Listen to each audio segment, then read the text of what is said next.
నమస్తే అండి. ఈ రోజు కోనసీమ జిల్లా మెండపేట మండలంలో ఉన్నటువంటి శ్రీ సంగమేశ్వర స్వామి దేవాలయానికి రావడం జరిగిందండి. ఈ గుడి గురించి చెప్పాలంటే మా ఊరి యొక్క రథం గురించి ముందు చెప్పాలండి. ఎందుకంటే ఈ రథం 107 సంవత్సరాల క్రితమే తయారు చేయబడిందటండి. అలాగే ఇది రాష్ట్రంలోనే రెండవ అతిపెద్ద రథంగా చెప్పుకోవచ్చండి.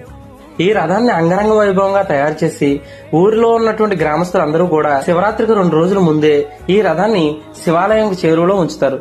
శివరాత్రి రోజున ఈ రథాన్ని ప్రతి ఒక్కరూ దర్శించి తర్వాత శివాలయంలో ఉన్నటువంటి శివుణ్ణి దర్శించి భక్తి శ్రద్ధలతో పూజలు ఆచరించి ఆ రోజు అంగరంగ వైభవంగా స్వామివారి కళ్యాణం చేసి తీర్థ మహోత్సవాన్ని నిర్వహిస్తారు.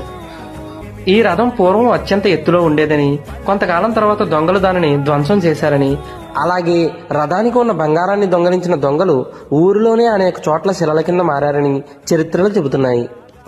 ఈ రథం ఊరి మధ్యలో నుంచి బయలుదేరి ఊరి చివర ఉన్నటువంటి శివాలయానికి చేరుతుంది. అయితే ఈ రథం శివాలయానికి వెళ్లే మార్గానికి మధ్యలో భూమి లోపల అనేక శివలింగాలు ఉన్నట్లు చరిత్రలు చెబుతున్నాయి.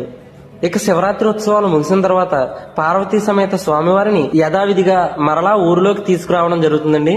అలా రథంలో వస్తున్నటువంటి స్వామివారిని తీసుకురావడానికి ఊరిలో గ్రామస్తులందరూ హాజరై ఎంతో ఆనందంతో ఈ రథాన్ని ఊరిలోకి తీసుకుని వచ్చి ఆ రోజు సాయంత్రం అత్యంత వైభవంగా తీర్థాన్ని ఏర్పాటు చేస్తారండి.